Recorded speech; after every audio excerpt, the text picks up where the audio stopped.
Tere kinnisvarahuvilised. Mina olen Anton, EcoAdvice'i tegevjuht.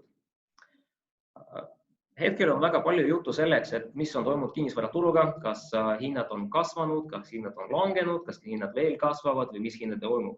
Aga ma usun, sellest me räägime ilusti meie neljapäevaste webinaride käigus. Praegu ma pigem tahaks rääkida, mis toimub arenduskontseptsioonidega. Ja selleks täna kutsusin külla Hammerheadi esindajad, Allan Pool, Hammerheadi juhatuse liige. Tere, Allan. Tere.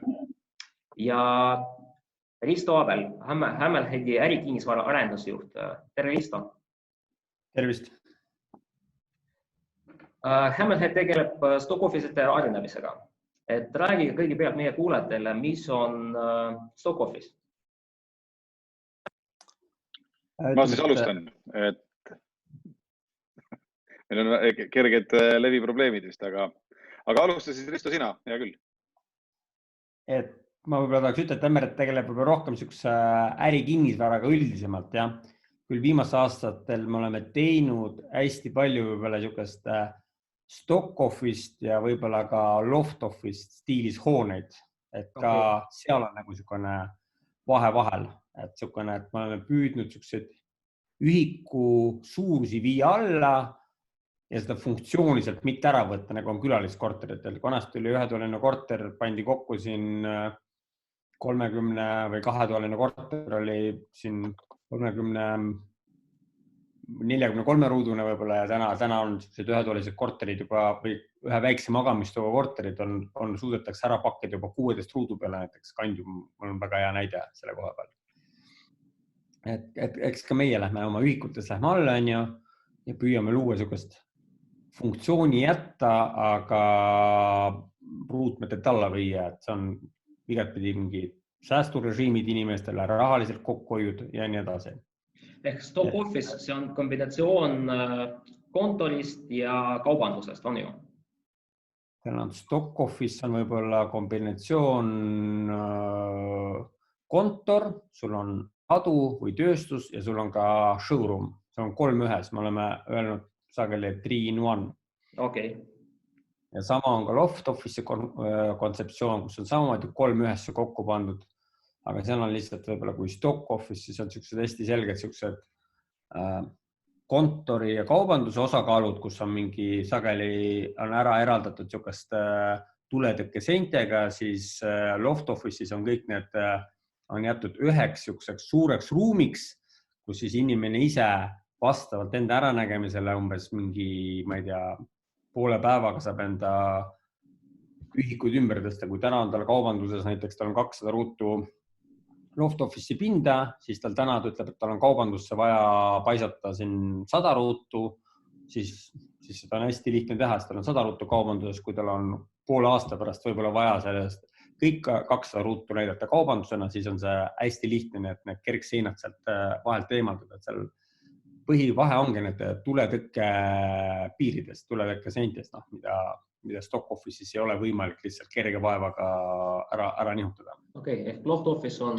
Ma võib-olla täiendaksin sinna juurde, et kui need on sellised nagu äririda elamud, kui paralleeli püüda tõmmata, siis need on sellised otse tänavale kauplevad äripinnad, millel, nagu Risto ütles, ongi ladu, on kontor ja on kauplus, üksused on tõstetud ühte kohta kokku. Ja kui stock office'id ehitati niimoodi, et ladu oli taga eraldi olev selline nagu hoone osa, mis vastaski laole esitatud nõudmistele, siis täna me ehitame loft office'id, kus kogu pind on ehitatud büroo pinnal esitatud nõuetele vastavalt, ehk siis kõik kogu õhuvahetus, kogu kütte, töötemperatuurid, kõik on nagu ehitatud büroo pinnaks ja see, kuidas ettevõtja ise soovib, kui suurt ta soovib kauplust, ütleme siis, et stock office'il kunagi oli niisugune väikse stock office'i pinnal 200 ruutmeetrit oli umbes 30 ruutmeetrit kuni 40 ruutmeetrit kaupluse pinda ja 30 kuni 40 ruutmeetrit kontorit selle peal ja taga oli siis vastavalt 200 miinus 60 kuni 80 ruutmeetrit on ju 120-140 ruutmeetrit ladu, mis oli selline külm, kus olidki laotehnosüsteemid, mis pahiseb, kus tegelikult kaupa müüa kliendile eriti ei saa siis loft office on täna see, mis võimaldab selle pinna kasutusele võtta näiteks terve pinna ulatuses kaubanduspinnana, et pannakse kaup riiulitele välja, nii nagu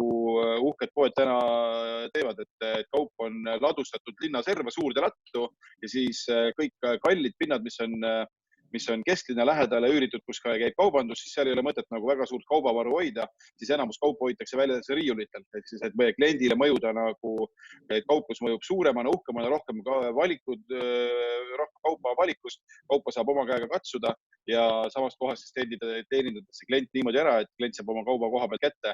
Kui ostab rohkem kaupa, siis saab tagant tõsta ukse kaudu kauba kätte, kui ostab vähem, saab karbiga või kilekotiga läheb uksest välja. Et see on selline multifunktsionaalne või mitme funktsiooniga äripind. Arusaadav. Väga kaasaegne ja paindlik on ju.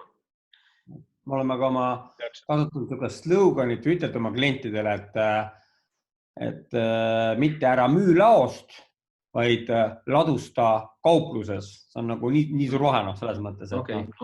Teistpidi, jah. See trend.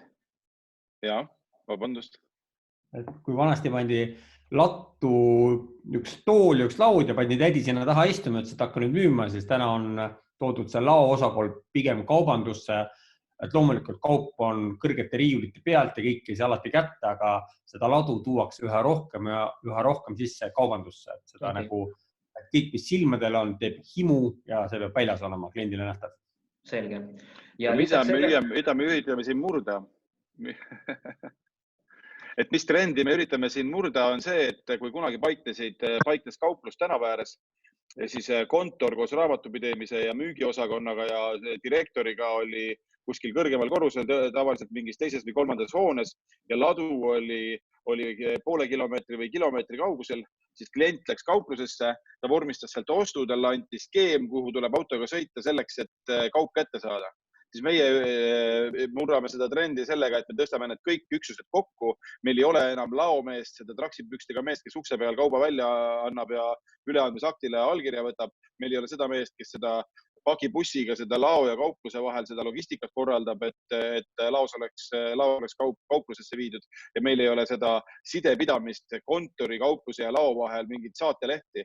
Et meil on väike meeskond kompaktsetes ruumides ja hästi kiiresti reageerib situatsioonidele. Kiired briefingud hommikul, kiired briefingud tööaja jooksul, hästi vähe tööjõudu selles mõttes, et üks mees oma majadest lihtsalt võib näite tuua, et kui on mingi ettevõte, siis sealt sageli on 3 inimese asemel üks. Ta on kontoritöötaja, kes tegelikult teeb ka müügitööd, kui tuleb klient uksest sisse. See sõltub muidugi sellest ettevõtte spetsiifikast, aga sageli on üks inimene tööl korraga ühes vahetuses. Ta töötab üldiselt, teeb müügitööd kaupluses, siis ta läheb alla, kui tuleb klient uksest sisse, siis ta müüb, annab kauba kliendile lõpuks kätte ka, vormistab selle välja ka. Täna see tööjõukulu ja tööjõu probleemid on täna paisunud nagu teiste probleemidest palju suuremaks, et täna ei ole mõtet pidada 3 inimese asemel 1 inimest. Või tähendab vastupidi, ei ole mõtet 1 inimese asemel pidada 3 inimest. Okei. Kaua Hammerhead tegeleb stock office'ide ja loft office'ide arenemisega? Ligemale 10 aastat. 10 aastat, okei. Aga siis natuke keeruline on seda joont tõmmata, et mis hetkel me hakkasime just nende hoonetega ja nende kontseptsioonidega tegelema, aga ligi 10 aastat küll. Okei. Aga siis väga lihtne küsimus. Mis on muutunud viimase 1 kuuga? Selles, et kuidas kliendid, mida kliendid uut küsivad või kas on nende tarbimisharjumused on muutunud? Mis viimase 1 kuuga on toimunud? Ma alustaksin jutuga isegi natuke kaugemalt, et alustaks jutu isegi eelmise aasta suvest, et kõik see Vene või see Hiina, USA kaubandussõda ja see Brexiti ootus tegelikult peegeldus meie klientide silmadesse, et teadmatust oli nii palju, et tegelikult neid üürilepingud sõlmiti oodatust vähem. Huvi oli madal. Me ammu ei oota enam kõnesi kuulutuste peale, me sõelume ettevõtteid läbi, me maja haaval, valdkonna haaval helistame ettevõtteid läbi, ei pressast lihtsalt peale, aga esitame küsimusi, et millist pinda te vajaksite, kas te olete tänase pinnaga rahul, ja saadame mingid materjalid siis järele, et näete, et meil on sellised asjad pakkuda, et kui te ei soovi, ei ole midagi, aga kui te mõtlete äripinna vahetamisele, siis lihtsalt vaadake, et meil on sellised hooned. Ja tegelikult viimase, ütleme siin 10 kuu jooksul on olnud huvi suht lahja. Ja nüüd, kui see koroonakriis tuli, siis pigem on huvi hoopis kasvanud. Pigem on täna tekkinud ettevõtjatel surve nagu iseseisvusele või otsustusvabadusele, et need kauplused, mis on kaubanduskeskustes, nemad on nagu sunniviisiliselt kinni pandud, aga nad tegelikult tahaksid kauplemisega jätkata. Ja meil on läbirääkimisi täna 2 korda rohkem kui kogu möödunud poolaasta jooksul. Et mina usun ka, et selle kriisi niisugune märksõna ärikinnisvaras võiks olla sõltumatus. Ettevõtted tahavad olla omaette, ise otsustada, millal nad oma poe kinni panevad, millal nad avavad, millal nad sinna sisse lähevad ja millal nad siit välja tulevad. Täna, kui ennem oli niisugune kaubanduskeskus pühalehm, kus kõik tahtsid kindlasti olla, siis täna on see pühalehma staatus minu meelest natukene nagu maha läinud, et kaubanduskeskuse pühalehm dikteeris, mis kell sa pead avama, mis kell sa pead kinni panema ja nii edasi. Siis täna on see sõltumatus saanud märksõnaks, tähtsaks sõnaks, mis ettevõtetel on ülioluliseks saanud.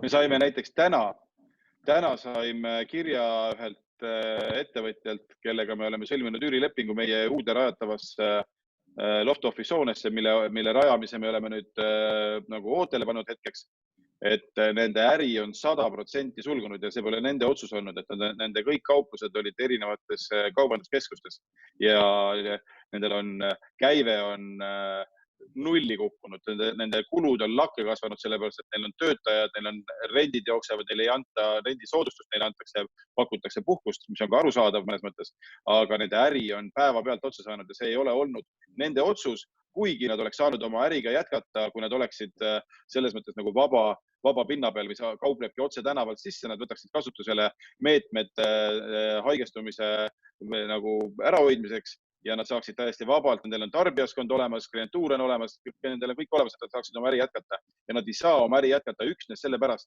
et on selline regulatsioon, kaubanduskeskustes ei tohi kauplusi lahti hoida.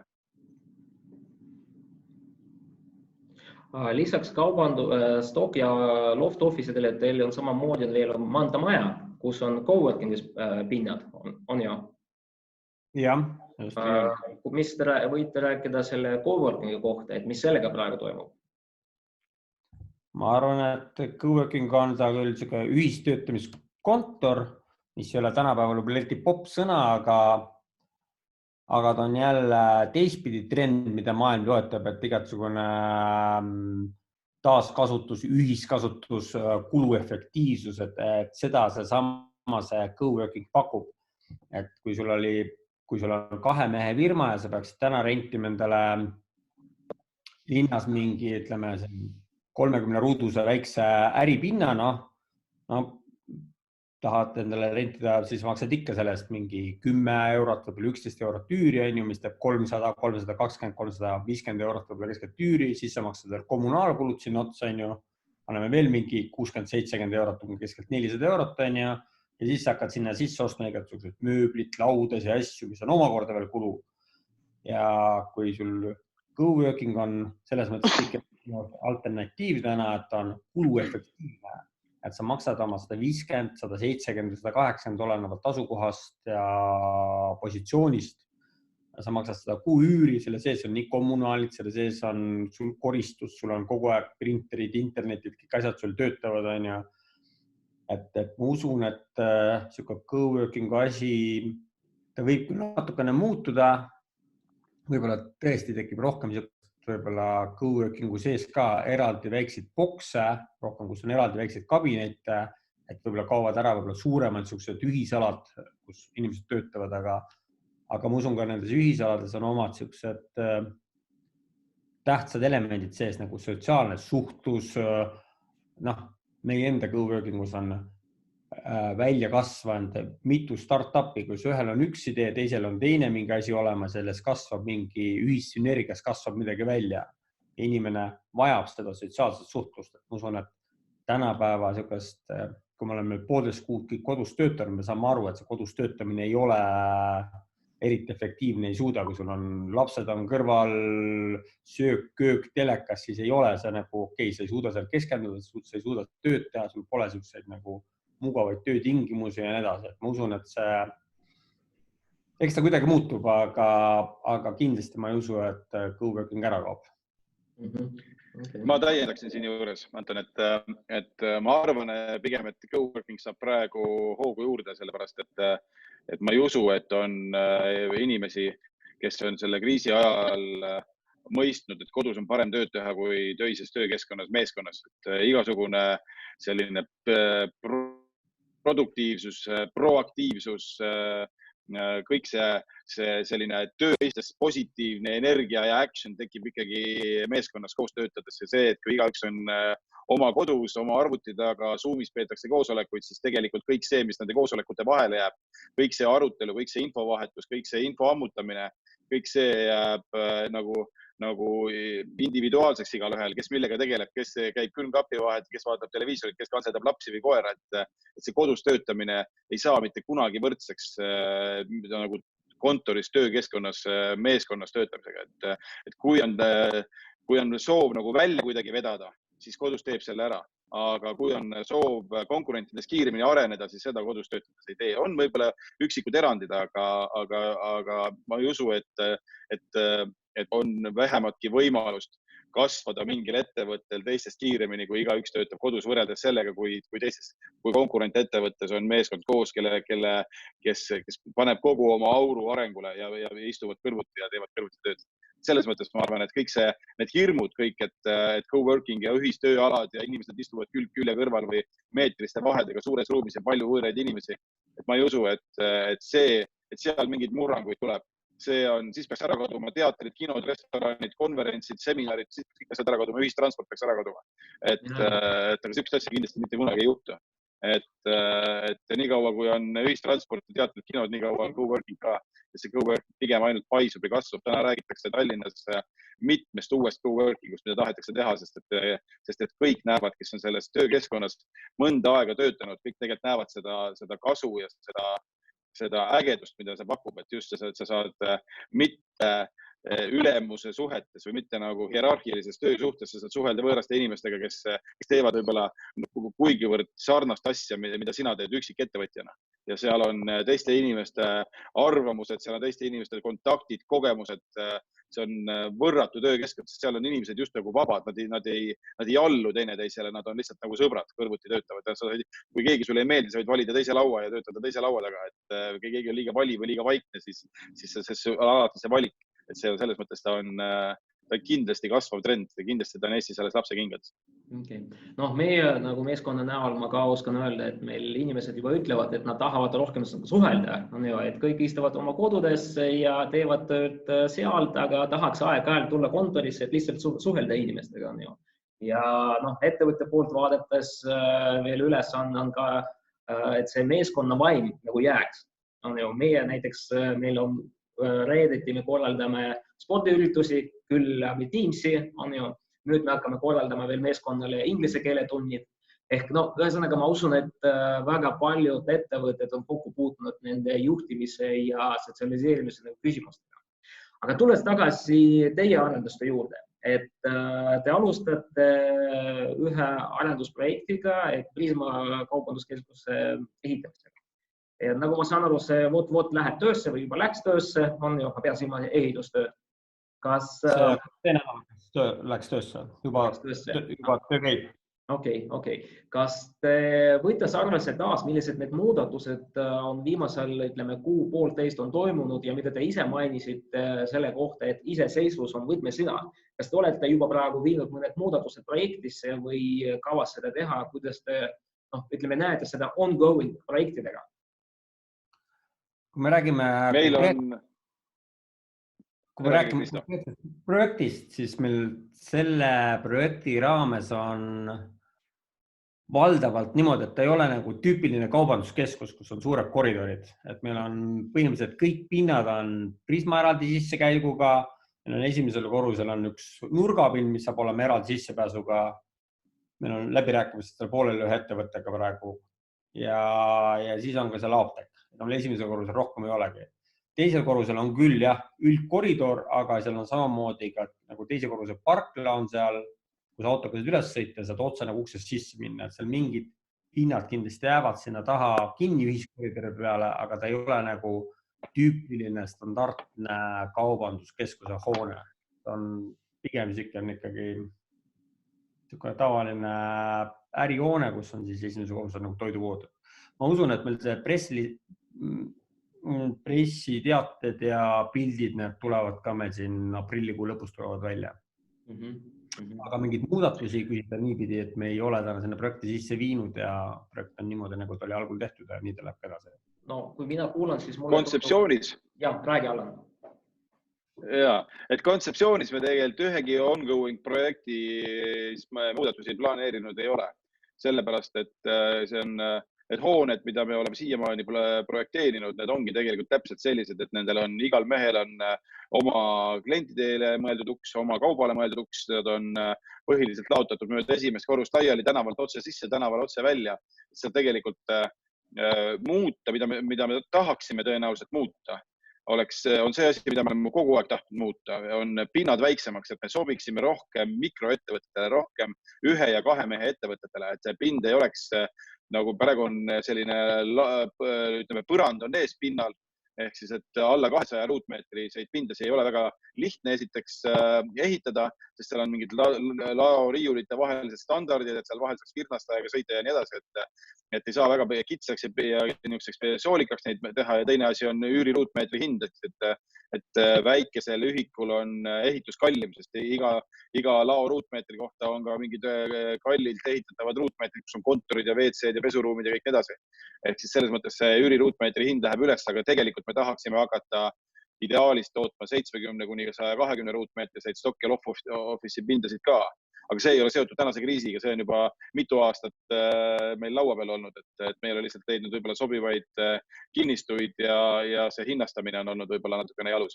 Aga kontseptsioon täna on nendele ettevõtetele, kes täna turul appi karjuvad, on tegelikult ideaalne. Meil ei olegi seal mitte midagi vaja muuta, ei lagede kõrgusi, ei ruumide suurusi. Tegelikult on kõik selleks olemas, mida need ettevõtted täna vajavad.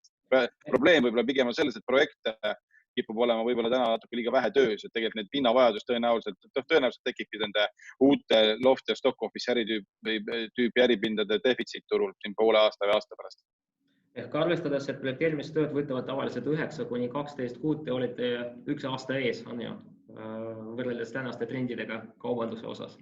No projekti tsükkel on tegelikult 25 kuni 30 kuud, ehk siis, et kui valitakse välja grunt ja hakatakse sinna peale projekteerimine 10 kuni 12 kuud ja ehitus 8 kuni 10 kuud ja lõpuks kasutusloa taotlemine ja mingi väike reservaeg ka. Et see lünk tõotab tulla tegelikult suurem, et need projektid täna kõik, mis me seisma paneme, kui me need taas käivitame võib-olla siin poole aasta pärast või aasta pärast, siis palju tuhandeid ruutmeetreid jääb tähtajaliselt valmimata. Arusaadav. Aga kui me räägime kinnisvaraarendusest tervikuna, mis te näete, kas see, ütleme, kriis, looduslik kriis, mis moel see üldse mõjutab kinnisvaraarendust?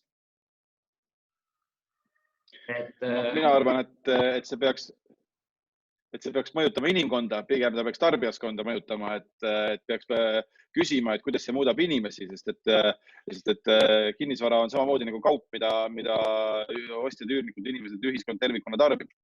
Ehk siis, et kas selles ühiskonna vaateliselt tekivad mingid muudatused, et mina ei näe väga suuri muudatusi. See kõik sõltub kindlasti sellest, et kui pikk see kriis saab olema ja kui sügav ja kui pikk sellest kriisist taastumine saab olema. Aga ma arvan, et inimesed selle kriisi järel ei muutu. Ma ei usu, et inimesed massiliselt lähevad maale elama ja hakkavad väikepõllumeesteks või lülitavad ennast elektrivõrgust välja, et vähem sõltuda nagu senisest keskkonnast. Et kõik ikkagi jätkub, et inimesed ostavad korterid ja maju samamoodi edasi. Inimesed elavad valglinnastumine või linnastumine toimub samamoodi edasi, et inimesed kolivad rohkem maalt linna kui linnast maale üle Euroopa, üle maailma. Ma ei näe täna, et mingi osa nagu ühiskonnast ära kaoks selle kriisi tagajärjel, et kõik läheb ikka samamoodi edasi. Arusaadav. Risto, sinu nägemus? Korda küsimus. Küsimus oli siis, küsimus selles, et kuidas, ütleme, kas ja kuidas kinnisvara arendus nagu sfäär üldse muutub.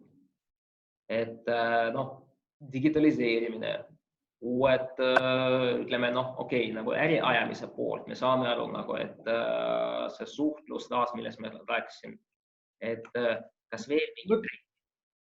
Ma olen endiselt seda, et ma usun, et ta kindlasti mingi mõju meile tekitab ja mingi jälje meile jätab. Et üks asi ongi võib-olla, et ettevõtted võib-olla tahaksid rohkem saada olla sõltumatud. Et me enne Mallaniga arutasime siin ja me usume ka seda, et võib-olla võiks tekkida provintsrestoranide tähetund täna, et kui ennem oli restoran vanalinnas ja kesklinnas pidi kindlasti olema, siis et inimesed võib-olla muutuvad natukene lokaalsemaks, kes elavad Lasnamäel, et võib-olla siis tõesti mingid oma piirkondade restoranide kasv, et kes tahaksid mingis kindlasti piirkonda teha, et enam ei pea kindlasti tulema restoraniga kuskile mere äärde või vanalinna või kesklinna kindlasti välja, et sa võid teha kuskil seda Lasnamäele või Mustamäe keskel mingid väga häid restorane, mis saavad popiks ja nii edasi, et see on kindlasti üks asi. Kindlasti need samad meie enda trendid, mida me vähemalt ise usume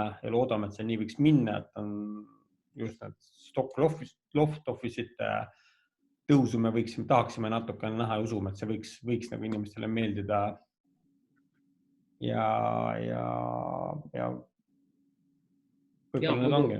Restoranide kohta mainiks, et teil Priisile ärikeskuses, ma ei mäleta ka üks nime, aga teil on väga pop restoran seal, on ju? Hüge. Jah, okei.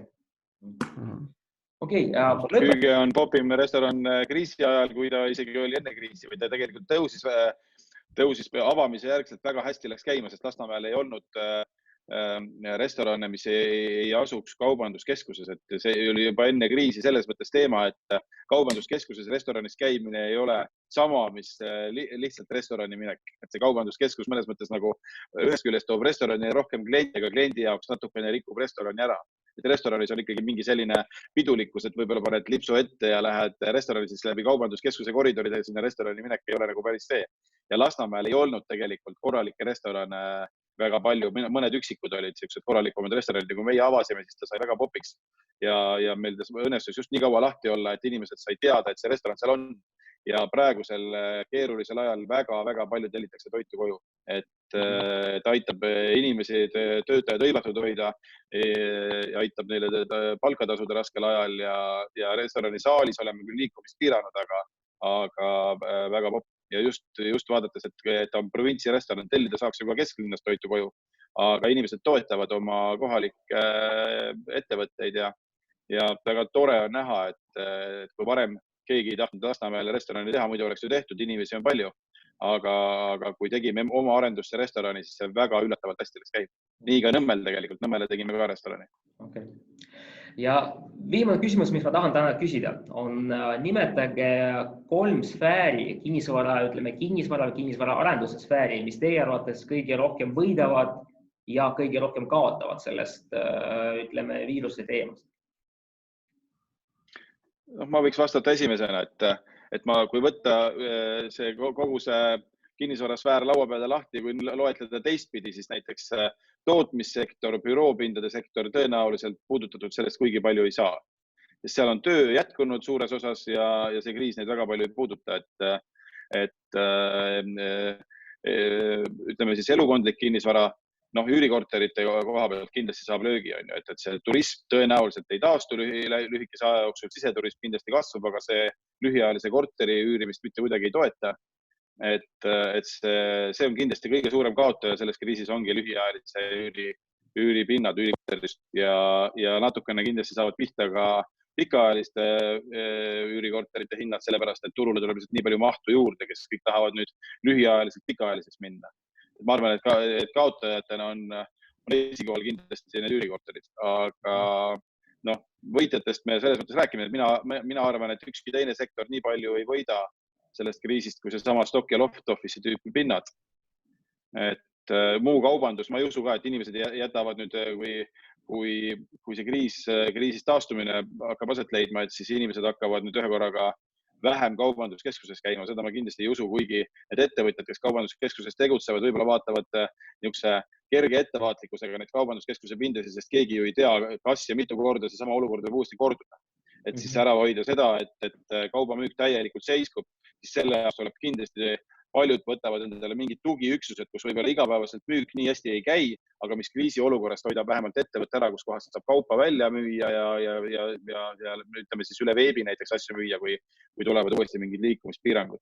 Et see, ma arvan, on isegi võib-olla kõige tõsisem jälg, mis ettevõtjatesse võib jääda sellest kriisist, et kui nad ühe korraga valitsus otsustab mingid üksused kinni panna, sulgeda, et siis inimestel mingid äri või ettevõtluse pidamise võimalus ikkagi jääks, siis see oleks nagu see tugiüksus vast. Risto? No, eks ma enam-vähem arvan sama, et kindlasti kaotajad on täna võib-olla lühiajalised trendid, kuna tõesti see välisturism tõenäoliselt ei taastu kiiresti, siseturism kasvab, aga ta ei täida ära seda mahtu, vähemalt meil Eestis siin. Samamoodi, et kindlasti kaubanduskeskused natukene tekitavad võib-olla niisugust ootuseelset seisundit, aga mina usun ka, et inimene on sotsiaalne olend, et inimene ei taha kõiki asju tellida e-poest, ta tahab ise minna, käia, proovida ja ma selles mõttes usun, et need kaubanduskeskused ikkagi kas mitte päris samal kujul, võib-olla need ei ole enam nii pühad lehmad, aga võib-olla on natukene vähem pühad, aga ma usun, et kindlasti jäävad.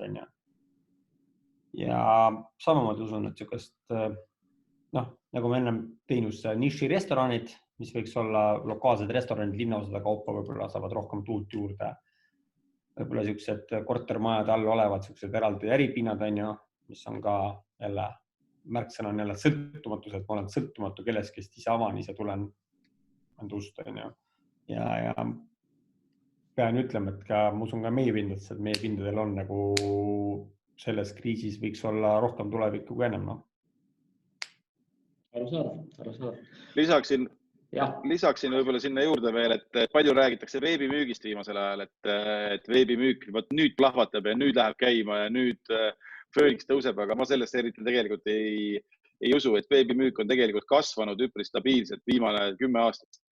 Ja ega ta kuhugi ei kao, see kasv kindlasti jätkub.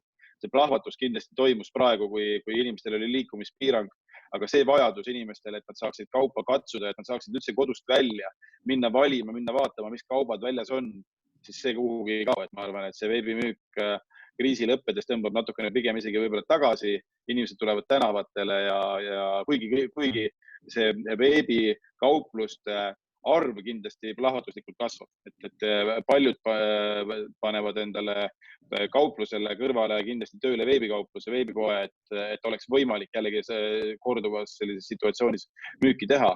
Aga ma ei usu, et need mahud nüüd kaubanduskeskustest kuhugi veebi niimoodi ära lähevad, et kaubanduskeskused jäävad üürniketa ja külastajatena, et seda vast ei usu. Nagu ma saan aru, et võtmesõnaks on sõltumatus, on ju, et sõltumatus äri ajamisel. Vabadus, sõltumatus, iseseisvus, jah. Aga ma tänan teid selle eest, et võtsite osa sellest arutelust. On ju, soovin teile edu teie arendusprojektide edasiminekuga ja järgmise korrani. Tänan, Risto. Jäägem terveks. Loodame, et kohtume ükskord veel Tallinna tänavatel. Ja loodaks küll, jah. Okei. Nägemist. Hästi, aitäh. Nägemist.